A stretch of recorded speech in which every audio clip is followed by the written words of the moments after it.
एक गांव में सास और बहू रहती थी जिनका नाम था जया और प्रिया। दोनों में एकदम पटरी नहीं खाती। उस घर में सब कुछ उनकी मर्जी हो ऐसा सास कहती, नहीं आपकी उम्र हो गई है और अब मेरी मर्जी चलेगी ऐसा बहू कहती। हर दिन दोनों में लड़ाई होती रहती। जया का पति मनोज गुड़ का व्यापारी था, बीवी जो कहती वह वही करता और बेटा रमेश एक्सपोर्ट ऑफिस में क्लर्क था। जिस प्रकार उसके पिताजी माँ की खींची हुई लकीर पार नहीं करते, ठीक उसी प्रकार वो भी अपनी पत्नी की खींची हुई लकीर पार नहीं करता। ऐसे में एक दिन, माँ जी, ओ बहन जी, एक 10 रुपए दान कर दीजिए। ओ माँ जी, ओ बहन जी, 10 रुपए दान कर दीजिए ना। जाओ जाओ, कोई दान वान नहीं है, जाओ। जाने के लिए बोलने वाली तुम कौन होती हो? मैं इस घर की क्वीन हूँ। क्वीन दीदी, भूख लग रही है, 10 रुपए दान दीजिए ना। दीदी? कौन हो तुम? मैं तुम्हें दीदी लग रही हूँ? मैं तुम्हें दीदी लग रही हूँ? मेरे दादा के भी दादा जैसे लग रहे हो, बूढ़ा कहीं का। कोई दान वान नहीं है, जाओ।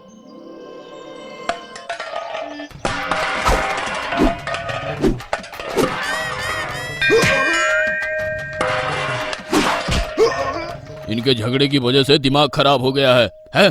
आज किस बात के लिए दोनों झगड़े कर रहे हैं सोमेश? रोज का इनका हो गया है धंधा। रसोई घर में कब्जे के लिए पिताजी। छी, घर में रहने का मन नहीं कर रहा। उस दिन टीवी रिमोट के लिए झगड़ा, कल बाथरूम में बकेट के लिए झगड़ा, आज किचन में चूल्हे के लिए झगड़ा। ये घर है या मछली मार्केट? अरे सोमेश, अपनी बीवी को कंट्रोल में नहीं रखा जाता क्या? तुम कैसे मर्द हो रे बेवकूफ कहीं के।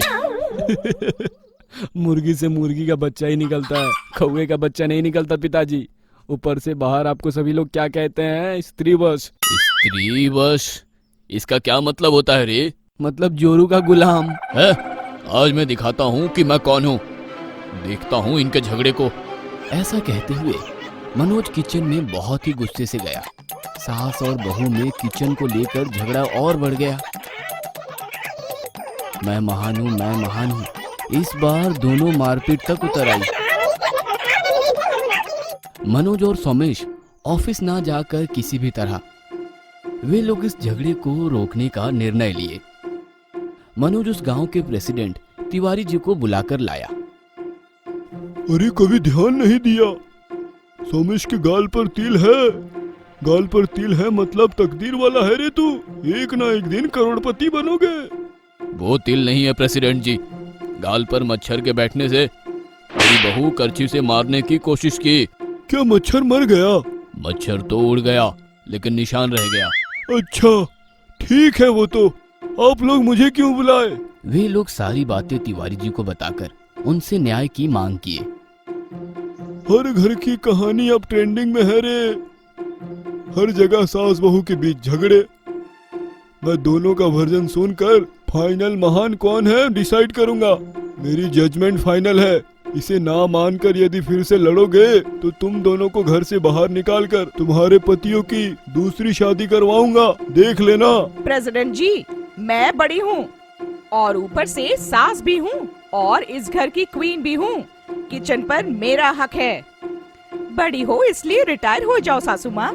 अब से मैं क्वीन हूँ, किचन मेरा है। मैं खाना बनाऊंगी, तुम बैठकर खाओ। हाँ, खाऊंगी। जब नई शादी होकर आई, एक बार किचन में जाकर खाना बनाई है। उसे खाकर मुझे 18 लूज मोशंस हुआ है। मेरे पति को 32 वॉमिटिंग्स हुआ है। मेरा बेटा सोमेश तो 4 दिन कोमा में था।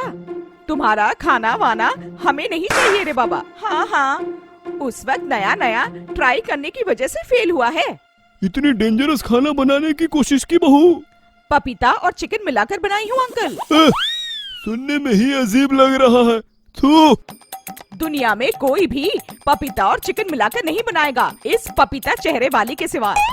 मुझे पपीता मुंह वाली कहोगी? तुम्हारा भी करेला जैसा मुंह है। तुम सास नहीं सांप हो। सास डाउन।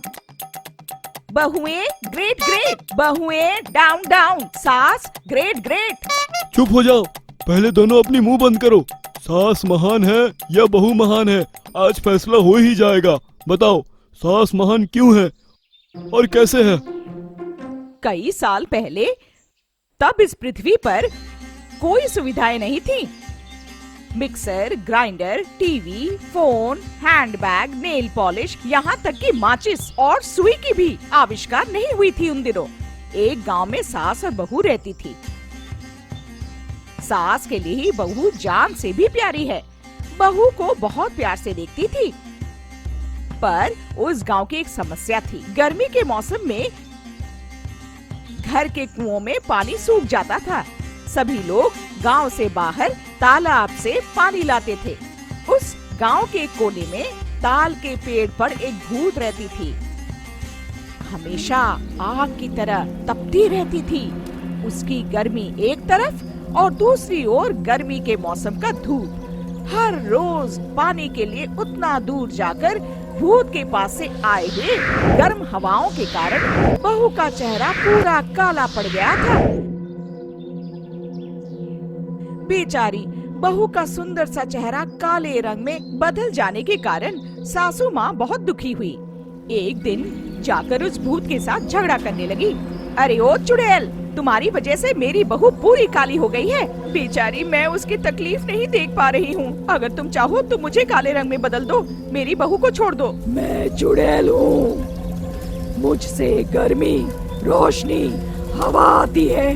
उसे रोकना मेरे बस की बात नहीं। तो फिर तुम अपनी बहू को इस ओर मत भेजो। भेजने पर मेरे गर्मी से तो काली पड़ ही जाएगी। गांव में सभी के घरों के कुएं में पानी सूख गए हैं। गांव में सभी के लिए एक ही तालाब है। यहाँ पर आने के लिए ये एक ही रास्ता है। इस ओर आए बिना, पानी लिए बिना क्या हम मर जाएं? कृपया मेरी बहू को काली मत बनाओ। अगर तुम चाहो तो मेरी बलि ले लेना। तो फिर ठीक है।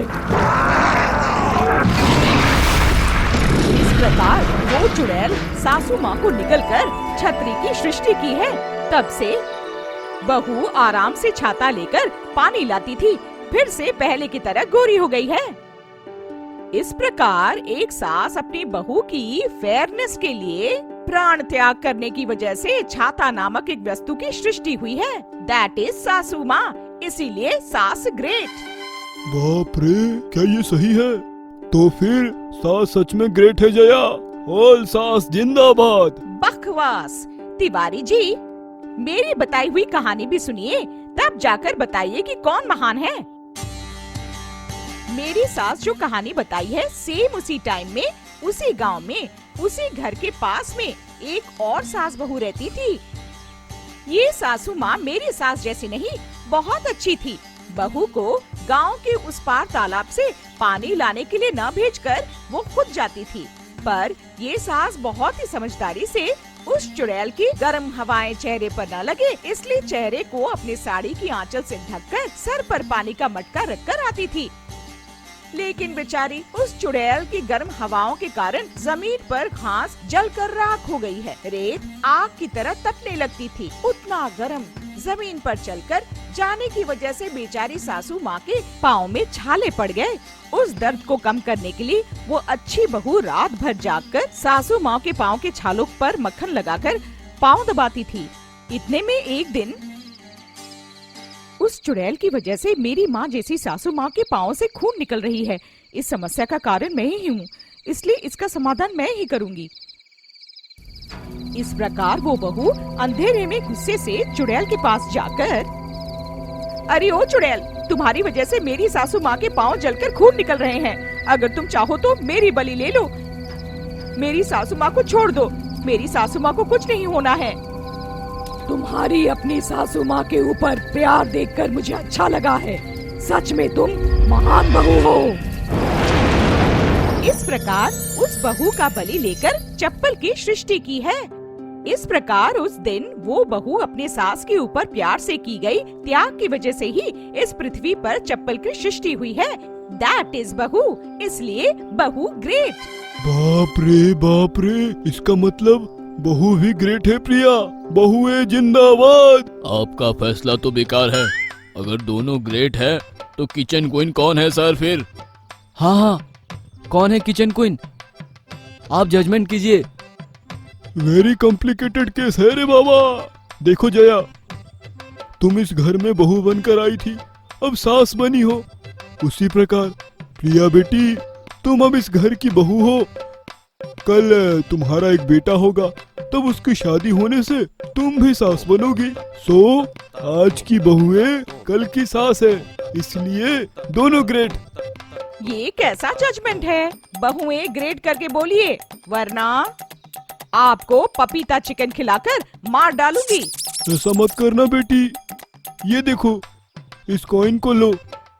हर दिन सुबह उठते ही टॉस करके देखना। अगर हेड गिरा तो उस दिन सासू माँ किचन की क्वीन होगी, और टेल गिरा तो उस दिन बहू किचन की क्वीन होगी। गांव के बड़े तिवारी जी की आइडिया सभी को बहुत पसंद आई। वे लोग टॉस किए।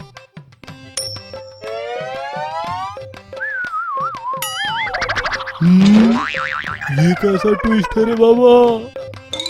सास ग्रेट है करके बोलने वाले लाइक कमेंट शेयर कीजिए प्लीज। बहुएं ग्रेट है करके बोलने वाले सब्सक्राइब कीजिए फ्रेंड्स। सास ग्रेट है करके कहने वाले भी सब्सक्राइब करेंगे रे, पपीता जैसे मुंह वाली।